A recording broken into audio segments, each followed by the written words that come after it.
बिस्मिल्लाहिर्रहमानिर्रहीम। Professor Saeed Ahmed Malik, M Phil physics. मैं Rashid Minas higher secondary school में आपको वेलकम करता हूँ। मैं यहाँ पर फ़िज़िक्स का लेक्चरर हूँ। फ़िज़िक्स बहुत ही इंटरेस्टिंग और कंसेप्चुअल सब्जेक्ट है, इसमें रट्टा नहीं लगता। आप में से जो लड़के अच्छे नंबर लेना चाहते हैं या एंट्री टेस्ट की बहुत अच्छी तैयारी करना चाहते हैं तो वो अपने कंसेप्ट क्लियर करें। इंशाल्लाह मैं कंसेप्ट क्लियर करने में आपकी मदद करूँगा। आज हमारा फर्स्ट टॉपिक है इंट्रोडक्शन ऑफ फिज़िक्स। तो हम स्टार्ट करेंगे इसको, introduction of physics. Introduction of physics अगर मैं बात करूं कोई 1000 साल पहले की या अरस्तू के ज़माने की, अगर मैं बात करूं कोई अरस्तू के ज़माने की 1000 साल पहले की, तो जो अहले इल्म लोग थे उन्होंने सोचना शुरू किया, उन्होंने गौर व फिक्र करना शुरू किया, नेचर के बारे में गौर व फिक्र शुरू किया। उनका गौर व फिक्र क्या था कि सन से लाइट कैसे इमिट होती है, प्लांट्स कैसे ग्रो करते हैं, हमारी जो साउंड है वो ट्रैवल कैसे करती है। जब उन्होंने क्वेश्चन फाइंड करना शुरू किए तो फिर इनके आंसर भी ढूंढने शुरू किए। उन्होंने एक कोशिश की, इस कोशिश को नाम दिया गया नेचुरल फिलॉसफी का। ये जो कोशिश थी क्वेश्चन के आंसर ढूंढने की, उसको नाम दिया गया नेचुरल फिलॉसफी। Natural philosophy.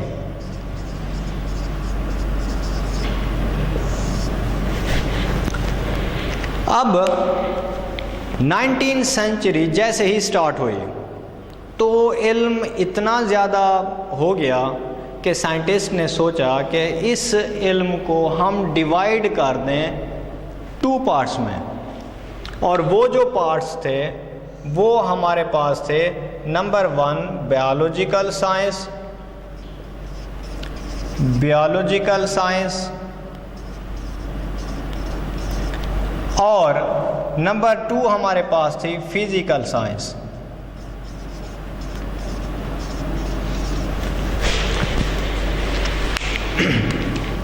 इल्म इतना ज़्यादा हो गया था कि इसको एक ही इल्म को आगे कैरी करना मुश्किल था, तो इस वजह से इसको डिवाइड कर दिया गया 2 पार्ट्स में, नंबर 1 बायोलॉजिकल साइंस और number 2 physical science. Biological science क्या होती है? जिसमें हम लिविंग थिंग्स के बारे में स्टडी करते हैं, लिविंग थिंग्स के बारे में स्टडी करते हैं। और फिजिकल साइंस जिसमें हम नॉन लिविंग थिंग्स के बारे में स्टडी करते हैं।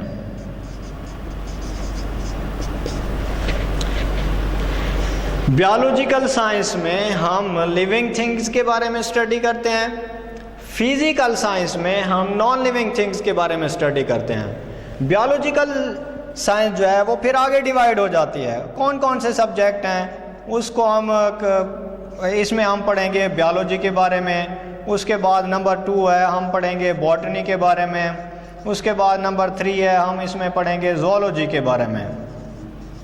इसी तरीके से फिजिकल साइंस, इसको भी हम मुख्तलिफ कैटेगरीज़ के अंदर डिवाइड करते हैं। इसके अंदर जो साइंसेस के सब्जेक्ट हैं वो हमारे पास हैं फिज़िक्स, उसके बाद है जी केमिस्ट्री, एस्ट्रोनॉमी, नेक्स्ट है हमारे पास एस्ट्रोनॉमी, उसके बाद है जी हमारे पास जियोलॉजी। ये वो सब्जेक्ट हैं जिनके बारे में हमने फिजिकल साइंस के अंदर स्टडी करना है। अगर मैं इन दोनों सब्जेक्ट बायोलॉजिकल साइंस और फिजिकल साइंस को कलेक्टिवली इसको एक ही नाम देना चाहूँ तो वो हमारे पास होगी फंडामेंटल साइंसेस। फंडामेंटल साइंस वो हमारे पास, अगर मैं इन दोनों को कलेक्टिवली एक ही नाम देना चाहूँ तो वो हमारे पास फंडामेंटल साइंस होगी।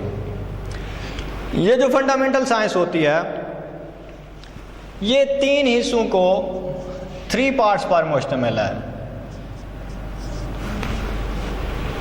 इसकी 3 कैटेगरीज हैं। नंबर 1 कि जी हमने इस कायनात के अंदर सबसे बड़ी चीज़ जो है उसके बारे में स्टडी करना है। इस कायनात की सबसे छोटी चीज़ जो है, नंबर 2 पर हमने उसके बारे में स्टडी करना है, और नंबर 3 जो मिडल चीज़ है उसके बारे में स्टडी करना है। तो सबसे पहले हमने देखना है कि जी जो हमारे पास सबसे इस कायनात की सबसे बड़ी चीज़ है, वर्ल्ड ऑफ एक्सट्रीमली लार्ज। सबसे पहले हमने किस चीज़ के बारे में स्टडी करना है? इस कायनात की सबसे बड़ी से बड़ी चीज़ के बारे में, और इसकी एग्जांपल हमारे पास क्या है जी? यूनिवर्स।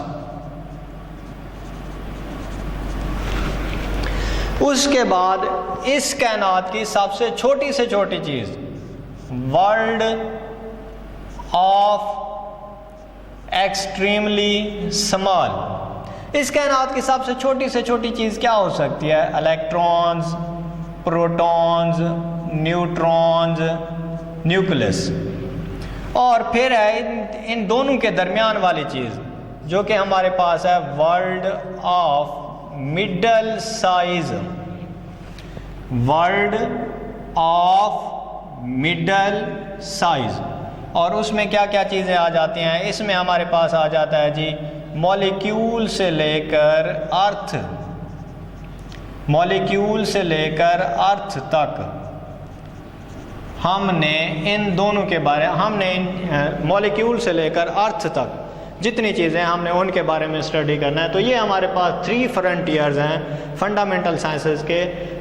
3 फ्रंटियर्स हैं। Number 1 world of extremely large, world of extremely small, और फिर है world of middle size.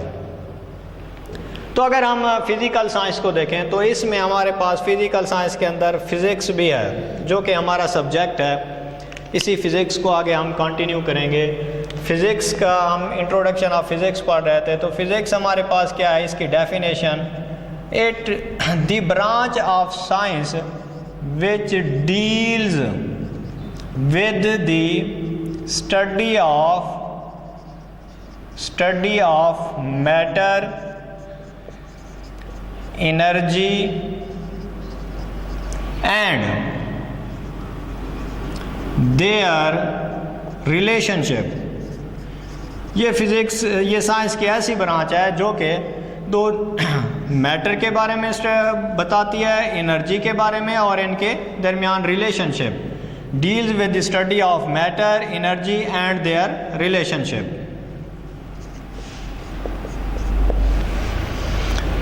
And their relationship. अच्छा जी, ये जो फिज़िक्स है हम इसको कहते हैं एक्सपेरिमेंटल साइंस। ये एक्सपेरिमेंटल है। तकरीबन जितने भी लॉज ऑफ फिज़िक्स हैं वो सारे एक्सपेरिमेंट से प्रूव किए गए हैं। हम इसको क्या कहते हैं? एक्सपेरिमेंटल साइंस भी कहते हैं। और एक्सपेरिमेंटल साइंस की जो बेस है वो हमारे पास क्या होती है? इसकी जो बेस है वो हमारे पास है मेजरमेंट। हम मेजरमेंट के बगैर एक्सपेरिमेंट नहीं कर सकते। मेजरमेंट के बगैर एक्सपेरिमेंट नहीं कर सकते। और यही मेजरमेंट जो है वही हमारा इस चैप्टर का, फर्स्ट चैप्टर का नेम है। वो हमारा फर्स्ट चैप्टर जो है वो किस चीज़ के बारे में है? मेजरमेंट्स के बारे में है। तो इससे रिलेटेड थोड़ी सी आप लोगों ने 9th 10th के अंदर भी ब्रांचेज ऑफ फिज़िक्स पढ़ी होंगी। इस टॉपिक में भी हमारे पास 3-4 ब्रांचेज हैं, उनके बारे में हम स्टडी करेंगे। नंबर 1 जो है वो हमारे पास है न्यूक्लियर फिज़िक्स। न्यूक्लियर फिज़िक्स, ये जो न्यूक्लियर फिज़िक्स है, it is related to the, it is related to the particle present in nucleus। ये उनसे रिलेटेड है जो पार्टिकल, ऐसे पार्टिकल से रिलेटेड है जो कि न्यूक्लियस के अंदर मौजूद है। न्यूक्लियस के अंदर कौन कौन सी चीज़ें मौजूद हैं? Electrons, protons, neutrons. इन चीज़ों के बारे में हमने क्या करना है? इसे हम क्या कहते हैं? Nuclear physics. इसके बारे में स्टडी को हम न्यूक्लियर फिज़िक्स कहते हैं। नेक्स्ट जी हमारे पास है particle physics. Particle physics, it is related to the elementary particles। It is related to the elementary particle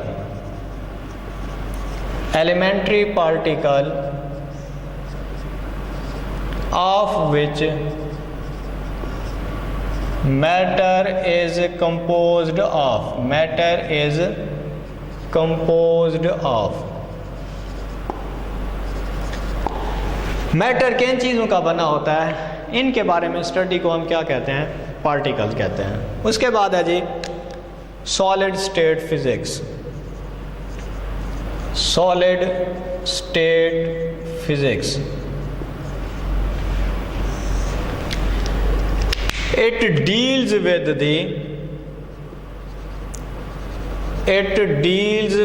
the properties and structure of solid।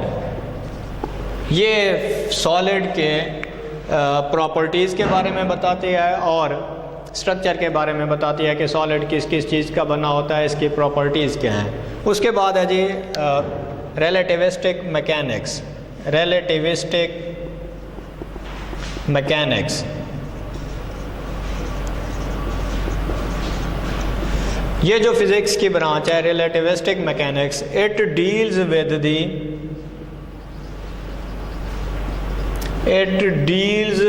The velocities। It deals with the velocities approaching to the speed of light।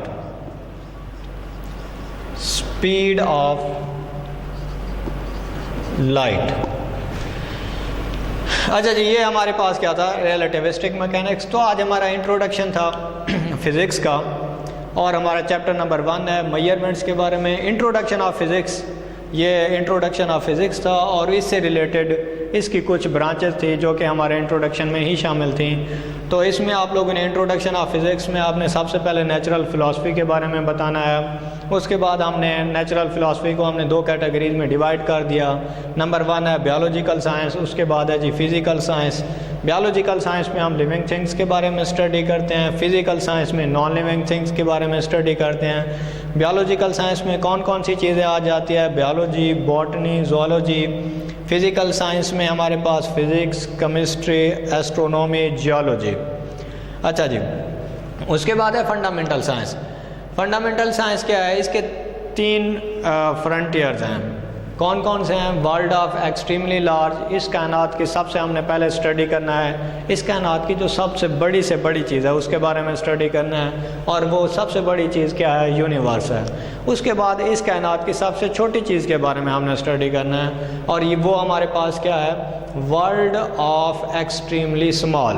और वो क्या चीज़ें हो सकती हैं, electrons, proton, neutron और ये चीज़ें। उसके बाद है जी जो इन दोनों के दरमियान में होगी वो क्या है, तीसरी चीज़ है वर्ल्ड ऑफ मिडल साइज़। और ये हमारे पास कहाँ से लेकर कहाँ तक है, मॉलिक्यूल से लेकर अर्थ तक हमने इनको स्टडी करना होगा। अच्छा जी, अगर हम फिज़िकल साइंस की बात करें तो हमारा जो मेन टॉपिक है फ़िज़िक्स, वो भी इसी की ब्रांच है फ़िज़िकल साइंस की। और फिज़िक्स क्या है, deals with the study of matter, energy and their relationship. और ये जो फ़िज़िक्स होती है ये एक्सपेरिमेंटल साइंस है। जितने भी फ़िज़िक्स के लॉज हैं वो एक्सपेरिमेंटली प्रूव हैं, कोई चीज़ एक्सपेरिमेंट के बगैर नहीं है फ़िज़िक्स के अंदर। तो एक्सपेरिमेंटल साइंस के लिए जो बेस होती है वो क्या है, मेजरमेंट्स है। और यही हमारा चैप्टर है मेजरमेंट्स के बारे में, चैप्टर नंबर 1 मेजरमेंट्स। इससे रिलेटेड आप लोग branches of physics 9th 10th में पढ़ चुके होंगे। इससे रिलेटेड 1-2 के बारे में मैं आपको बताना चाहूँगा, और वो है nuclear physics. It is related to the particle present in the nucleus. ये उन पार्टिकल से रिलेटेड है जो कि न्यूक्लियस के अंदर मौजूद होते हैं, प्रोटॉन्स, न्यूट्रॉन्स वगैरह। उसके बाद है जी particle physics. It is related to the elementary particle of which matter is compose. ये उन बेसिक पार्टिकल के बारे में है जिनकी मदद से मैटर क्या होता है, बना होता है। नेक्स्ट है जी solid state physics, it deal with the properties and structure of the solid. ये सॉलिड के बारे में हमें बताती है कि जी सॉलिड जो है वो किन किन चीज़ों का बना होता है, उसका स्ट्रक्चर कैसा होता है, उसके प्रॉपर्टीज़, उसके यूजेस क्या हैं। नेक्स्ट है जी relativistic mechanics, it deal with the velocities approaching to the speed of light. ये उन ऑब्जेक्ट्स के बारे में बताती है जिनकी स्पीड जो है वो स्पीड ऑफ लाइट के से मिलती जुलती है। मतलब स्पीड ऑफ लाइट जो है हमारे पास वो कितनी होती है, 3 × 10⁸ मीटर पर सेकेंड, 3 × 10⁸ मीटर पर सेकेंड। ऐसे ऑब्जेक्ट जिनकी स्पीड 3 × 10⁸ मीटर पर सेकेंड हो या इससे मिलती जुलती हो, हम उसे क्या कहते हैं, उस के बारे में अगर हमने स्टडी करना हो तो उसे हम कहते हैं रिलेटिविस्टिक मैकेनिक्स।